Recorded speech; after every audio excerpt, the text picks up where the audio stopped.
ఇప్పుడే న్యూస్ అసలు తెలియదు ఇదే. అలా అంత పెద్ద ఈవెంట్ చేశాక ఎవరో ఇద్దరు రిటర్న్ వెళ్ళేటప్పుడు ఎక్స్పైర్ అయ్యారని ఇప్పుడే చెప్తున్నారు. ఈ న్యూస్ నాకు తెలియదు. అందుకే కళ్యాణ్ గారు కూడా చాలా ఇంత పెద్ద ఈవెంట్ చేసినప్పుడు ఎవరికి ఏమైనా నాకు బాధగా ఉంటుంది. దీన్ని అవాయిడ్ చేయటానికి కూడా కళ్యాణ్ గారు అడిగారు, లేకుండా ఏమైనా వెళ్ళొచ్చని. లేదు సార్, మాకు ఒక ఈవెంట్ కావాలని నేను చరణ్ గారు అడగడం జరిగింది.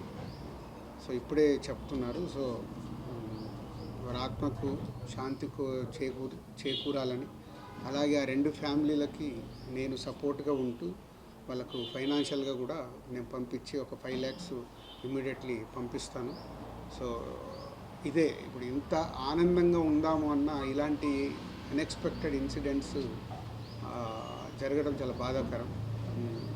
సో వారికి కావాల్సిన హెల్ప్ నేను చేసి తప్పకుండా ఫ్యామిలీస్కి నేను నిలబడతాను. Thank you sir. పక్కన పెడితే ఇంత టెన్షన్లో కూడా సంక్రాంతికి వస్తున్న ఈవెంట్లో ప్రెస్ మీట్లో చాలా జోష్గా కనిపిస్తూ ఆడియన్స్ని సేవ చేసే ప్రయత్నం చేస్తూనే ఉన్నారు. ఇంత ఒత్తిడిలో కూడా మీరు సినిమాని ప్రేక్షకులకు తీసుకువెళ్ళడానికి మీకు మోటివేషన్ దాకా చెప్పారు పవన్ కళ్యాణ్ గారు. సో ఆ ఫోర్స్ కాకుండా ఇంకేముంది? నాకు అదే మెయిన్. అంటే మనకు ఎలా ఉంటుంది, మార్నింగ్ లేస్తాము, రాత్రి పడుకునే వరకు ప్రతి ఒక్కరి లైఫ్లో ఒక ఎనర్జీ కావాలి. ఆ ఎనర్జీ ఫ్యామిలీ ఇస్తుంది, పిల్లలు ఇస్తారు, స్నేహితులు ఇస్తారు, మన ప్రొఫెషన్ ఇస్తుంది. ఆ ప్రొఫెషన్ని నేను అన్నిటితో పాటు ఆ ప్రొఫెషన్ ఎక్కువ లవ్ చేసి as I want come back. నేను ఎందుకు సక్సెస్ పర్సంటేజ్ లాస్ట్ 5 yearsలో తగ్గిపోయిందనే దానికి సినిమాల మీద పనిచేస్తూ ఆ ఎనర్జీ తెచ్చుకుంటూ చేయడమే.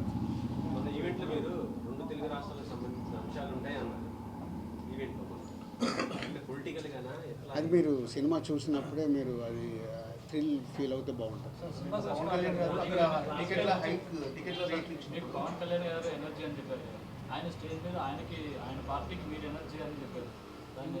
పనిచేశారు అంటే అది నాకు తెలియదు. ఇప్పుడు కళ్యాణ్ గారు మొన్న అలా చెప్పే వరకు కూడా నాకు తెలియదు. ఆ రోజు నేను వకీల్ సాబ్ సినిమా చేద్దామని అప్రోచ్ అవ్వడం, ఇలాంటి సినిమా కంబ్యాక్ చేయడం కరెక్టా కాదా అని కళ్యాణ్ గారికి డిస్కషన్. ఆ టైంలో నా పాయింట్ ఆఫ్ వ్యూలో అంటే ఈ సినిమా చేయడం వల్ల మీరు రేపు థియేటర్ నుంచి మీరు ఇప్పుడు పొలిటికల్గా కూడా ఇన్వాల్వ్ అయినారు అని డిస్కస్ చేసిన తర్వాత, మరి ఇలాంటి సినిమాకు ఎకానమిక్స్ ఎలా ఉంటాయి, డబ్బు గురించి తర్వాత ఆలోచిద్దాం సార్, ఈ సినిమా వెళ్ళాలి, ఈ సినిమా రీచ్ అవుద్దని నమ్ముతున్నాను, డైరెక్టర్ కూడా నమ్ముతున్నాడు. బట్ చాలామందికి ఇదేదో రీమేక్, మేము అలా చూడట్లేదు.